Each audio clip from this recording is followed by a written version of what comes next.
呢單就係我啱啱完成咗一單新交易，賺咗成10%咁多，利潤勁大，幫我個投資組合好多。我點知呢個圖表就飆升咗，就因為呢個蠟燭圖形態喺度。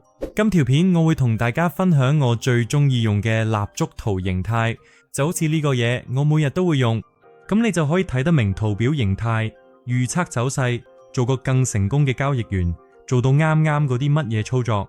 我哋直接入正題啦，好唔好？其中一個我最中意同最常用嘅做交易嘅蠟燭圖形態就係吞噬蠟燭。我之前拍過好多片都用過呢個形態。呢個蠟燭圖形態好勁，因為佢可以俾你一個好準確嘅反轉信號。咩叫吞噬蠟燭？其實個名已經解釋咗佢自己，佢就係一支顏色同前一支相反嘅蠟燭，然後完全包住前一支。一支陽線吞噬蠟燭，開盤價會喺前一支收市價附近或者更低，然後收市價高過前一支開盤價，即係話兩邊都大過前一支蠟燭，好似完全吞咗乜嘢。我俾你睇個例子，呢度我哋揾到一個幾強嘅支持位，價格喺度彈咗幾次，證明咗真係好尊重呢個位。我哋見到價格又跌翻落去支持位，我哋可以預期佢會彈翻上去，但係入市之前我哋都要多啲確認，而唔係淨係假設支持位一定守得住。就喺呢個時候，我哋見到一支陽線吞噬蠟燭，佢完全吞咗前一支紅色蠟燭，而且啱啱嘅支持位出現，呢個係一個極之利好嘅信號。我哋可以幾有信心價格會由呢度升翻上去，所以我哋入市睇下之後發生咩事。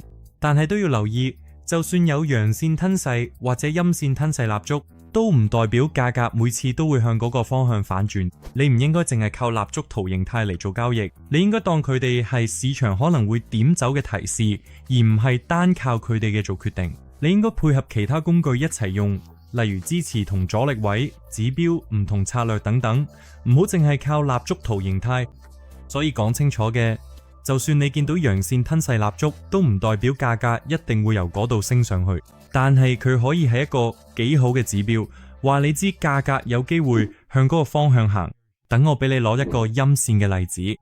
呢度我哋有一個一樣嘅情況，有一個強大嘅阻力位，價格之前多次都尊重呢個位，然後我哋見到價格再上翻嚟，開始慢落，出現咗一支陰線吞噬蠟燭，完全吞咗之前嗰支綠色蠟燭。我哋見到價格嘅阻力位被拒絕，然後出現咗陰線吞噬蠟燭，呢個就係一個幾好嘅做空信號。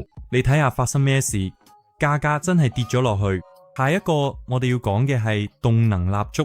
動能蠟燭比吞噬蠟燭容易認得多，純粹因為佢嘅體積大好多。動能蠟燭就係一支比之前幾支蠟燭大2至3倍嘅蠟燭。呢種蠟燭可以好勁，因為大部分時間出現咗之後，價格都會繼續向住嗰個方向行，所以呢一個位係一個好時機入市。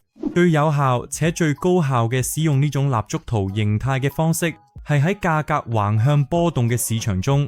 如果你睇到橫向市場，然後出現一個巨大嘅動量燭台，比之前嘅燭台大2到3倍，咁你可以相當肯定價格將繼續朝呢個方向發展。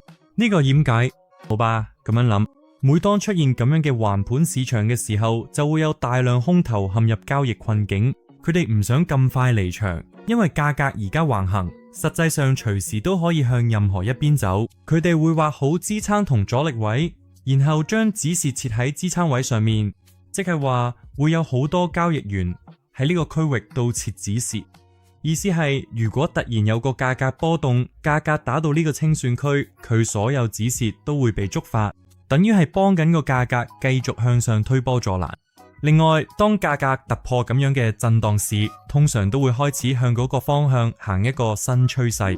做淡倉都係用同一種策略。如果你見到個市橫行震盪，突然出現一支比之前大2、3倍嘅大紅燭，呢個就係一個好好嘅入淡倉信號，因為好大機會價格會繼續向下行。跟住落嚟，我哋會講多支蠟燭圖形態，呢個係我最中意嘅其中一個，因為喺圖表上通常都幾準，而且都幾簡單。其實就係當你見到有3支或者以上嘅蠟燭，佢哋嘅影線都向同一個方向，蠟燭越多就越好。我中意將呢個蠟燭圖形態同支持同阻力位一齊用。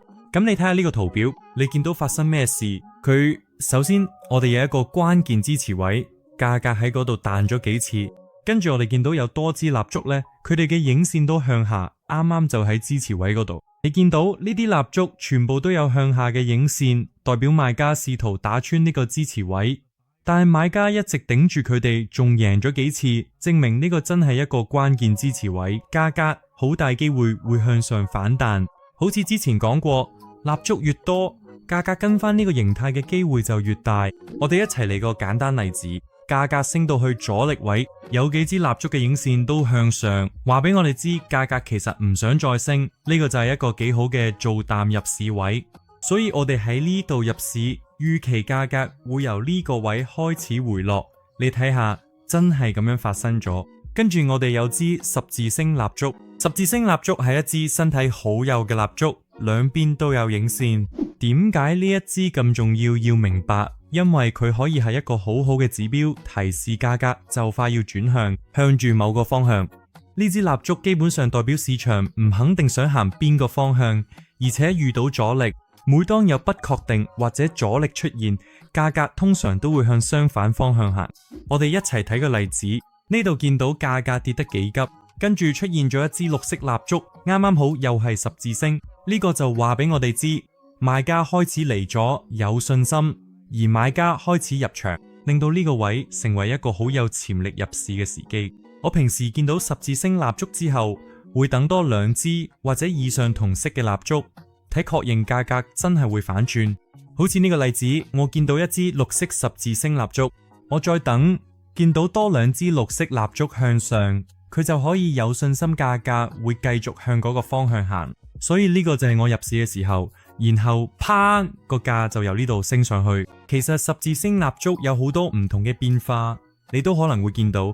有最普通嗰種，就係我哋啱啱上個例子講過嗰隻，仲有長腳十字星，基本上都係同一種蠟燭，不過上下影線比較長。仲有蜻蜓十字星，佢個實體細細，但下面條影線好長。跟住就有墓碑十字星，佢個實體都係細細，不過上面條影線好長。其實呢，佢全部都講緊同一個故事，就係價格會反轉。下一支我哋要睇嘅蠟燭圖就係錘頭。錘頭通常就係咁樣嘅一支蠟燭，就係嘅，有一個唔錯大細嘅實體，下面有條長影線。呢支蠟燭同我哋講嘅就係賣家一度將價格壓到咁低，但買家吸收晒所有賣壓，最後又將價格推返上去。呢個通常係一個非常強烈嘅利好信號，代表市場好大機會會繼續向嗰個方向行。有一支同錘頭好似嘅蠟燭圖就係流星。流星其實同錘頭好似，不過佢哋對面有條細影線，你應該好似玩錘頭咁去操作。如果你見到一支咁嘅流星蠟燭，就可以合理懷疑價格會開始反轉。下一個蠟燭圖形叫做鬍子。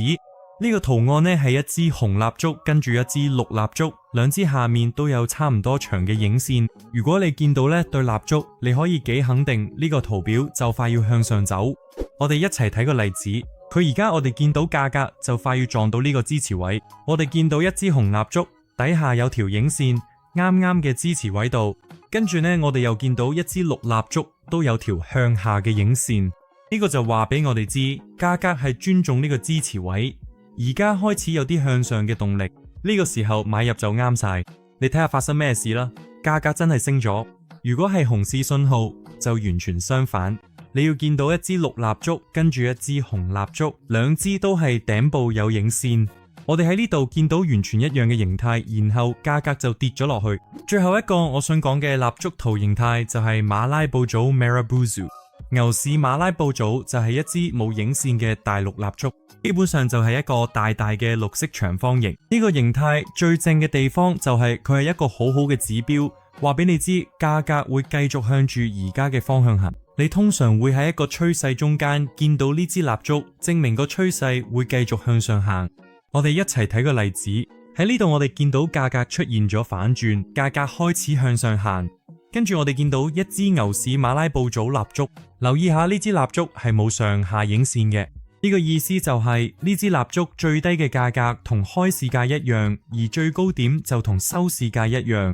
呢個就話俾我哋知，買家完全掌控住個市，我哋幾乎可以肯定價格會繼續向上升。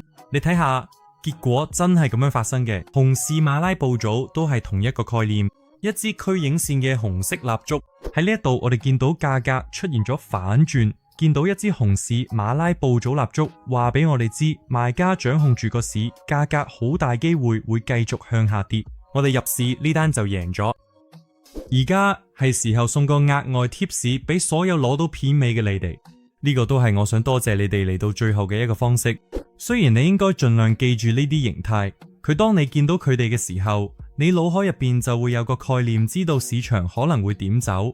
但我完全明白，有時要揾呢啲形態或者記得佢哋係咩樣都真係幾難嘅。但好彩對你嚟講，其實有個方法可以令到你張圖表直接話你知邊度出現咗某一種蠟燭圖形態，咁你就好容易揾到佢哋，甚至唔使特登去記住佢哋。要做到呢樣嘢，只要去 TradingView 睇落去指標 Indicators 嗰個 tab， 然後打你想揾嘅蠟燭圖形態名就得。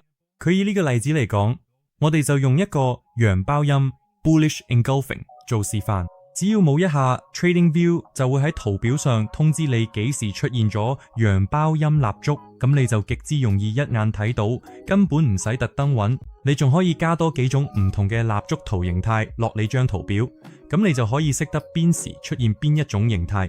希望大家睇完之後有冇收穫，學到新嘅啦。如果你覺得有用，麻煩你用5秒鐘 like 一 like 呢條片，我會好感激你。